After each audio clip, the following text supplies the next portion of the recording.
The Alpha Triplets chose her as their mate. The Virgin Omega's destiny changed the entire pack forever. A true story, written in full. Nobody warned Nadia Osei that the job would change her life. She got the call on a Tuesday morning, which is the kind of morning where nothing important is supposed to happen. She was eating cereal at her kitchen counter, the cheap kind that goes soft if you look at it for too long, wearing the oversized t-shirt she had been sleeping in for 3 days, when her phone buzzed with a number she didn't recognize. She almost didn't answer. She almost kept eating her cereal. But she picked up, because that is what Nadia does. She picks up. She has always picked up. For her professors when they needed papers graded at midnight. For her roommate when she needed bail money at 2 in the morning, which is a long story. For strangers who looked like they might be lost on the street. She picked up, and a man on the other end introduced himself as the assistant to a business entity she had never heard of, and he told her they needed a language specialist for a negotiation session. 3 languages, 3 days. The compound was 4 hours north, in the mountains. Accommodation would be provided. The pay was more than she made in a month. Nadia put down her spoon. "When do I start?" she said. She packed a bag that night, the same duffel bag she had used since university, the one with the broken zipper on the left side that she had been meaning to replace for 2 years. She threw in 4 days of clothes because she didn't trust the 3 days estimate, a stack of reference books, her good pens, the ones she bought herself for her 22nd birthday because nobody else was going to, and a thermos she filled with coffee before she even got in the car. She drove north. The mountains came up slowly at first, just suggestions of elevation, hills that got a little more serious the farther she drove. And then without any warning the road tilted upward, and the trees closed in on both sides, and the sky went from wide to narrow, and Nadia felt the particular sensation she always felt when entering a place that had its own rules. A held breath behind her sternum. Not quite fear, not quite excitement, somewhere between the two where the body lives when it's paying attention. She didn't know what she was driving into. She didn't know what she was. The compound was not what she expected. She had imagined something corporate, glass and sharp corners and a lobby with a water feature. What she got was a place that looked like it had grown out of the mountain rather than been built on it. Stone walls, dark wood, the kind of quiet that is not the absence of sound but the presence of something else, something older, that fills the air instead. The gate opened before she reached it, which she noted but filed away as probably a camera trigger. A woman met her at the entrance, 40s, hair pulled back, the kind of calm that either means genuine peace or tremendous practice at appearing that way. "Ms. Osei, we're glad you came." The way she said it, "we're glad," made Nadia wonder who the "we" was. She didn't ask. She took the room key, thanked the woman, and followed a younger man through corridors that smelled like cedar and something else she couldn't name, something warm, like the building had its own temperature separate from the mountain air outside. Her room was larger than her entire apartment. She didn't sleep well. The triplets were already in the main hall when Nadia arrived the next morning. She saw them before they saw her, which was a mercy, because the second after they did see her was not a moment she wanted witnessed. She had turned the corner into the hall holding her thermos, her notebook under her arm, her 3 reference books stacked against her chest, reviewing a phrase in her head, the Mandarin third-tone Sandy rule, which she always had to consciously revisit before a session. And then she saw them, and the phrase left her completely. 3 of them, identical in the way that made your brain do a small, embarrassing stutter. The one standing by the window was looking out at something, hands in his pockets, very still. The one at the long table had a file open in front of him and was reading with the focused quiet of someone who reads as a personality trait. The third was leaning against the far wall with his arms crossed, not looking at anything in particular, which somehow made him look like he was looking at everything. They were not handsome the way people in magazines are handsome, with effort and arrangement. They were handsome in the way a mountain range is. You didn't appraise it, you just registered it. The same way you register gravity. It was simply a fact about the room. All 3 of them looked up at the same time. Nadia had walked into rooms that went quiet before. This was different. This was a quiet that happened in her body, not the room, like someone had reached in and turned the volume down on everything except the sound of her own heartbeat. She cleared her throat. "Good morning," she said, in the voice she used for situations that were slightly larger than she had prepared for. Professional, flat. The voice that said, "I am completely fine and also I cannot feel my feet. I'm Nadia Osei, language specialist." The one at the table set down his file and stood. "Ethan Voss. This is Kane." He gestured to the one by the window. "And Rael." The one against the wall, Rael, looked at her for a moment that lasted exactly one beat too long and then looked away. The one by the window, Kane, did not look away. "Sit wherever you like," Ethan said. Nadia sat at the far end of the table. She opened her notebook. She clicked her pen 3 times, which is a habit she has when she is gathering herself. Rael's eyes moved to her pen. She stopped clicking it. The negotiations ran 6 hours the first day, and Nadia was good at her job. She was more than good. She was the kind of translator who understood that language is not just words but tone, and pause, and the thing that lives in the gap between what is said and what is meant. She caught 3 instances where a direct translation would have caused offense and found the softer angle. She flagged an ambiguity in a contract clause that turned out to be a significant liability. She was professional and precise, and she did not look at Ethan Voss more than necessary, or Kane Voss more than necessary, or Rael Voss at all, which required a degree of active effort she chose not to examine. At 4 in the afternoon, Ethan called a break. Nadia went to the kitchen for more coffee. She was standing at the machine, waiting for it to finish, when she heard 2 voices just outside the door. She was not trying to listen. She would tell herself that later, repeatedly, with diminishing conviction. She just heard, the way you hear something when the room is quiet enough and the words are clear enough and the name they use happens to be yours. Present late. Fully suppressed since childhood. The medication, are you certain? That was Ethan's voice. Not a question, a statement shaped like one. Completely. She's registered to this territory by bloodline. Her mother, Nadia did not hear the rest. Not because they stopped talking, but because the coffee machine beeped and she grabbed her cup and she walked out of the kitchen through a different door than the one they were standing near, and she went back to the table and she opened her notebook and she did not write anything in it for 4 minutes. She did not know, at that point, what she had heard. She knew she had heard her name. She knew they had been talking about her mother. That was enough to keep her awake that night, lying in her too large room, staring at the ceiling that was more ceiling than she was used to. It started on the 2nd day. The way they looked at her, not all 3 of them together, separately, which was somehow worse, like they had discussed it and agreed to take turns so she wouldn't notice, except that she did notice, because Nadia notices things. That is her entire professional skill set, noticing what other people miss. Kane noticed that she noticed.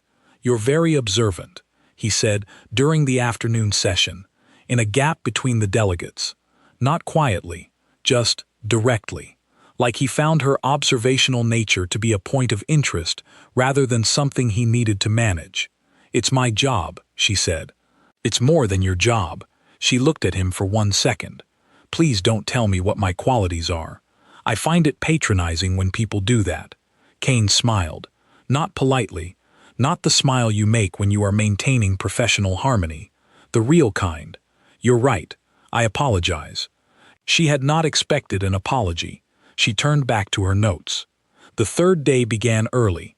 Nadia was in the library, a room she had discovered the evening before and quietly considered the most civilized thing she had encountered in years, going over her notes, when Rael came in. He did not speak. He took a chair 2 chairs away from her, opened a book of his own, and read. She went back to her notes. They sat like that for 40 minutes.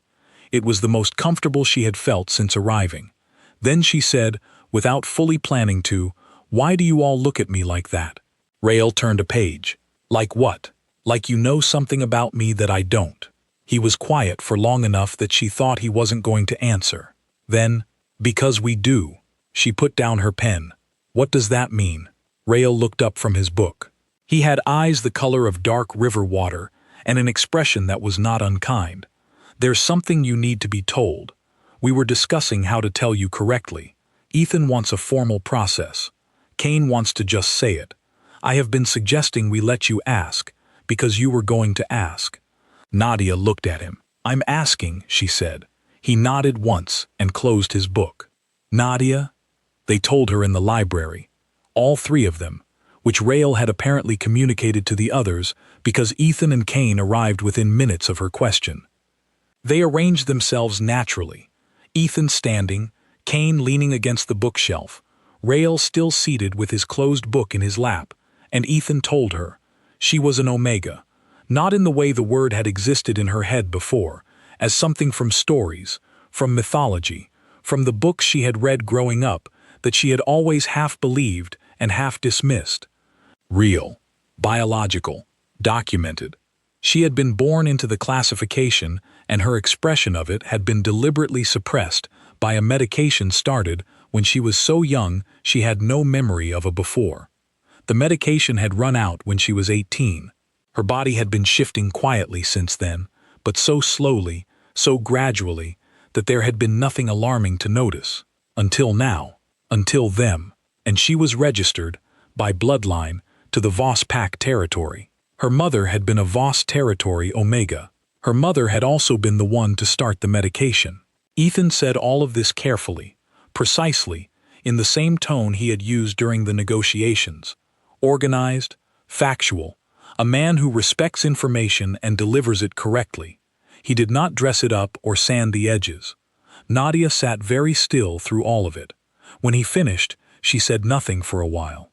Then she said, "You said I'm registered to this territory by bloodline." "Yes." "And my mother?" "Yes." "Is she in your records?" Ethan glanced at Rael. Rael answered, "She was. She left the territory voluntarily when you were 2. She never registered you separately. As far as the formal record was concerned, you didn't exist. The bloodline claim is there if you look for it, but no one looked." Nadia absorbed this with the face of a person absorbing a roof collapse. Then Kane said, from his place at the bookshelf, "There's one more thing." She looked at him. "The 3 of us. The bond recognition. When you walked in yesterday. That's what happened. That's why they all look at you the way they look at you." He straightened. "We recognized you as a mate, all 3 of us, at the same time. That has never happened to triplet alphas in the recorded history of this pack." Silence. The library was very quiet. Nadia picked up her pen. She looked at it. She set it back down. Then she laughed. Not a polite laugh, not a social reflex. A real laugh, the kind that comes up from somewhere below the ribs, involuntary and slightly alarming. She laughed for about 6 seconds, pressed both hands over her mouth, breathed through her nose, and then looked at all 3 of them with completely clear eyes. "I'm going to need a minute," she said. "Of course," said Ethan. She stood up and walked out of the library and went to her room and sat on the edge of the enormous bed and stared at the floor for a long time. Friday, she thought. I am leaving on Friday. Friday came. Her bag was packed. It was 7 in the morning, early enough that the mountain outside was still gray, the light the color of something that hadn't decided yet. She had slept, a little. She had made notes in her notebook, private notes, the kind she writes when she is working through something she hasn't shaped into words yet. She had turned the information over from every angle she could reach. She had decided she was leaving. She walked out of the compound with her duffel on her shoulder and her thermos in her hand and her car keys already out, and she made it 60 feet past the gate before she understood that the 2 people leaning against the low stone wall at the edge of the property were not staff. They were watching her, not the way people watch because something is interesting, the way people watch because they are calculating something. Their body language was the specific language of men who have been asked to observe a situation and report. She stopped walking. She thought about continuing anyway. She thought about it for 3 full seconds, which is longer than she usually takes to decide things, and then a voice came from her left. "Don't, Kane." He had come from the side yard, the one with the stone path, moving in that quiet way he had, that she had already noted and filed. He was not running. He wasn't alarmed. He walked to her side and stood there, facing the same direction she was, hands in his pockets, as though they were both just looking at the same thing together. "Harrow Scouts," he said. "I don't know what that means. It means you are no longer invisible to the wider world." He said it without drama, which made it land heavier than drama would have. "It means that whoever suppressed your records, for whatever reason, that protection no longer exists. You walked in here, and 3 alpha triplets recognized you simultaneously. That is information that travels whether we send it or not." Nadia looked at the 2 men by the wall. They had not moved. "Come back inside," Kane said. She wanted to say no. She weighed it seriously. She was a person who had managed herself for 22 years without a pack, without classification, without any of this. She was a language specialist with a broken duffel bag and good pens and a coffee habit, and she had been doing perfectly fine. She had been doing fine. She turned around. Rael was waiting in the library. He had a file folder on the table in front of him, thin, worn at the corners, the kind of folder that has been opened and closed many times over many years. He didn't say anything when she came in. He waited until she sat down, until she put her thermos on the table and folded her hands and looked at him. Then he opened the folder. Inside, documents. Her mother's registration in Voss territory. Her mother's name, Adwoa Ose, a name Nadia knew but had not heard in years, a name that sat in her chest like a small stone whenever she encountered it. Medical records, the prescription, a letter. "Your mother wrote this when you were 4 years old," Rael said. "She left it in the territory records. The instruction was that it be given to you if you ever appeared here." Nadia looked at the letter for a long time without touching it. Then she picked it up. She read it. "We will not reproduce what it said here, not because we cannot, but because some letters between mothers and daughters are not for anyone else. What can be said is that it was 2 pages, that by the time Nadia reached the 2nd page her hands were very steady, that she set it down neatly, aligned with the edge of the folder, and then put both hands flat on the table. She knew," Nadia said, "not a question. She knew what you were. She knew which territory you belonged to. She knew the family line. She believed she was protecting you by removing you from it. She believed. People believe things that are not always correct." Nadia stared at the folder. Then, very quietly, "So I was already in this story before I arrived." Rael said, "Yes." She nodded slowly. She picked up her pen. She clicked it twice, and then stopped. She did not cry. Nadia Ose does not cry in front of people she has known for 3 days. She filed what she felt into a place she would come back to when she was alone, and she looked at Rael, and she said, "Tell me what I need to know." Not the biology, she absorbed that quickly, with the focused efficiency she applied to any new language. The structures, the classifications, the bond mechanics, the way the recognition worked, the way it did not simply override consent but created a pull, a direction, that the involved parties could choose to follow or not. She asked precise questions. Rael gave precise answers. He was the right person for this conversation. He didn't dress things up or soften edges unnecessarily, and he didn't oversell. He told her the facts and let them be facts. What took time was the political geography. She needed to understand what it meant that she had appeared here, unclaimed and unregistered, at a moment when the Voss pack and the Harrow pack were in a negotiation that had been unstable for months. She needed to understand what Harrow Scouts at the gate meant. She needed to understand, practically and clearly, what her options were and what each option cost. Rael laid it out without editorializing. Option 1, leave, walk out, decline everything. In that case, she was unprotected, identifiable, and a viable pressure point for any faction that wanted leverage over the Voss pack, not because she had value to them, but because she had value to the triplets, and that was now known. Option 2, formal pack membership, without the bond. In that case, she had protection, territory status, safety, but the bond recognition would create instability of its own. 3 unmated alphairs with an unresolved claim created a political problem that other packs would try to exploit. Option 3, the bond. She asked all the questions. She asked about reversibility, about daily life, about what happened to her career, her apartment, her autonomy, her existing life. Rael answered each one plainly. "And if I want to set conditions," she said. He paused. "What kind of conditions?" "I'll tell you tomorrow," she said. "Tonight I'm going to write them down." He nodded. "Who do I deliver them to?" she asked. "All three of us, together." Technically, a declaration to all three at once is itself a form of... "I know," she said. "I read the file. I want it that way. I want them to hear it from me at the same time, so there's no version that gets softened in the retelling." Rael looked at her with an expression she had not seen on him before. She would have called it respect, except it was quieter than that. "Tomorrow morning," he said. "The East sitting room. I'll make sure they're there." "No." She wrote for 4 hours that night. The notebook she used was the same one she used for her professional notes, which felt right. This was professional in a way, a contract, a terms negotiation. She wrote the list out once quickly to get everything down, and then went back and refined each point until it was clear enough to withstand being tested. She kept her apartment in the city, non-negotiable. She kept her job.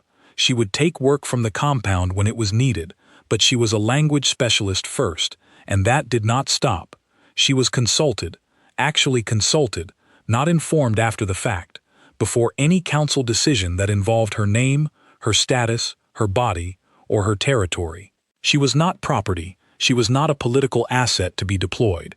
She was not a symbol or a statement or a message sent to Harrow or anyone else. She was a person.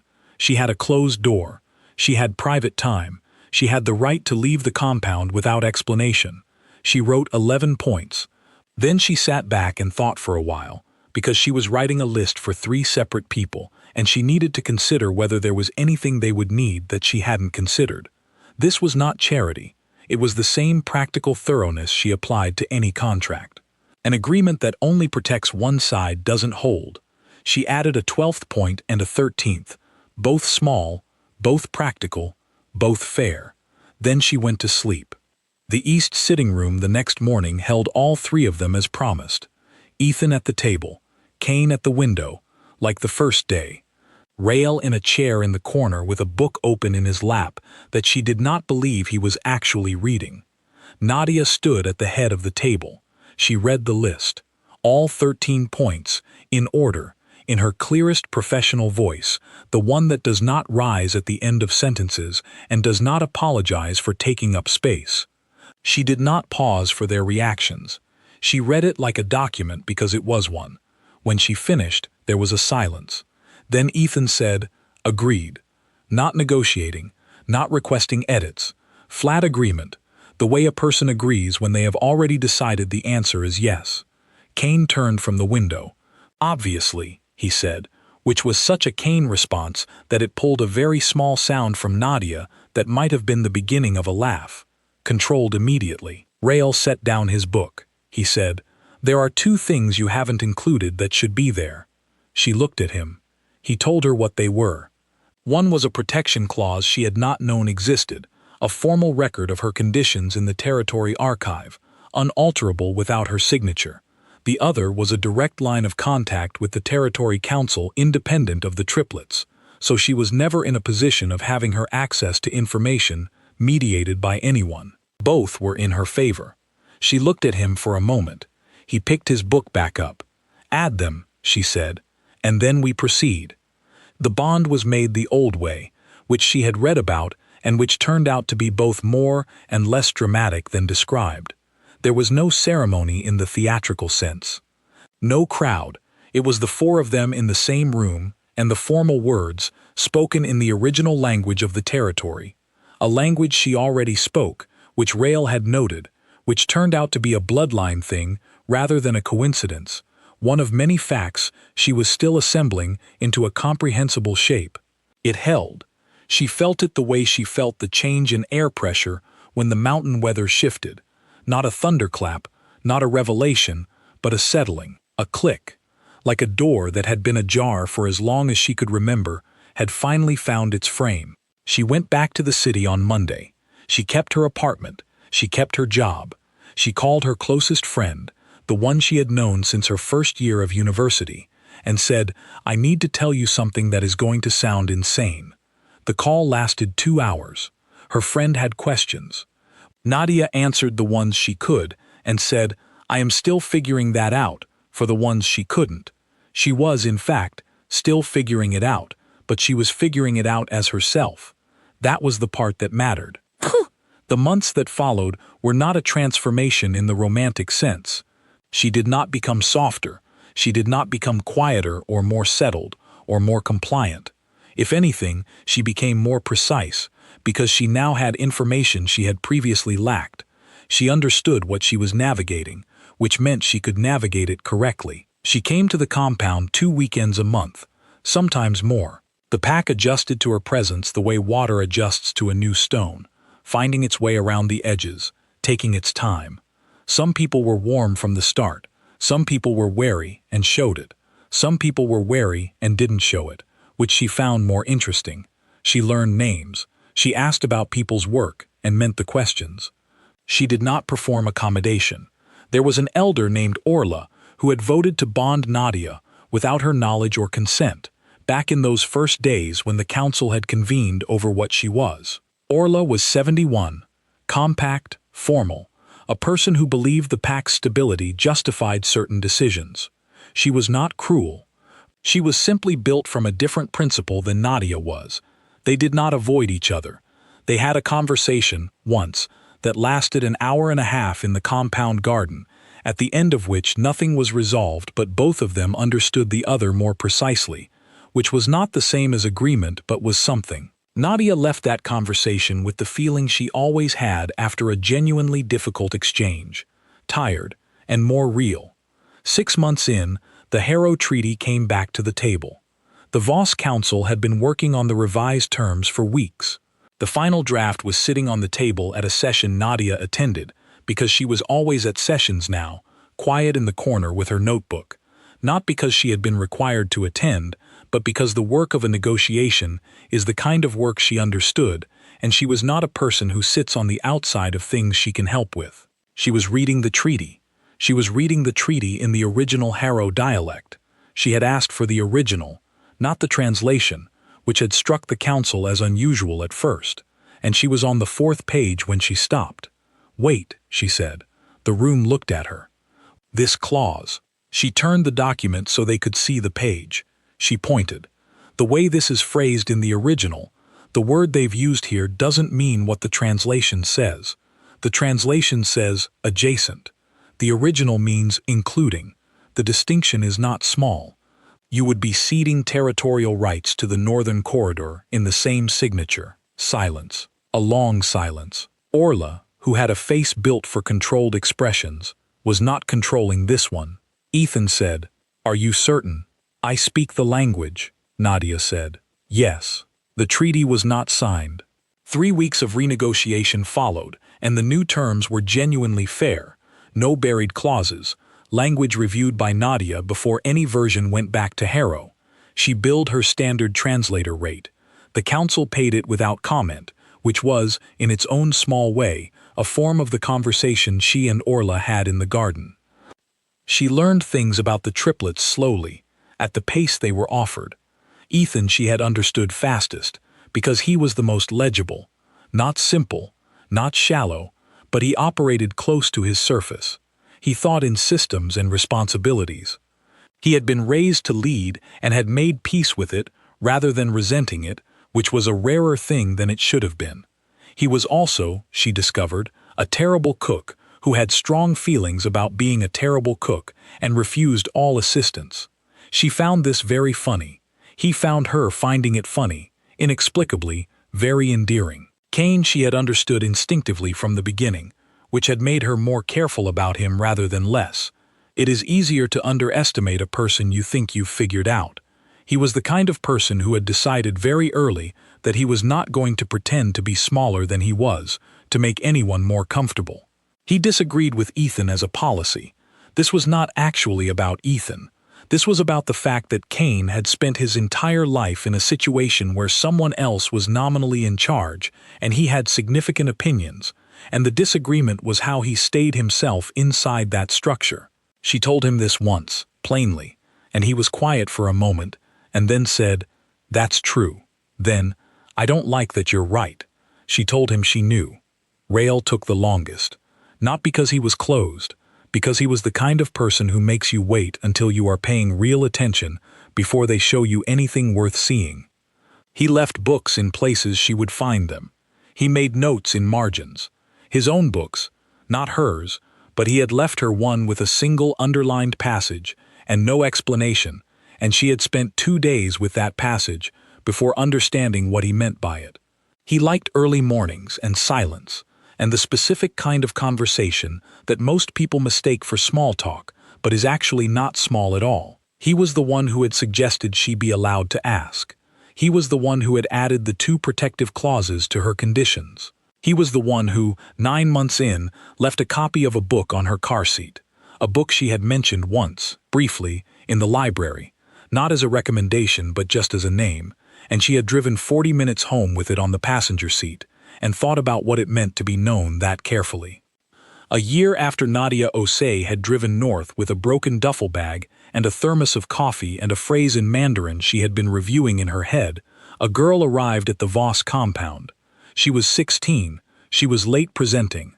She had been found by a territory scout in the city, not by the Harrow kind who waited at gates, but by one of the Voss network, the ones who looked for people the records had lost. She had been brought here carefully, with explanation and consent, because that was how things were done now. That was one of the changes. There had been other changes too. The council had a new protocol for late-presenting omegas, written by Nadia, reviewed by the territory doctor, ratified by Ethan. The process for introducing pack members to their status was different. More information up front, more time for questions. No decisions made before the person was ready to make them. Orla had voted for the new protocol. It had not been a simple vote, and Nadia did not pretend it was, but it had been unanimous.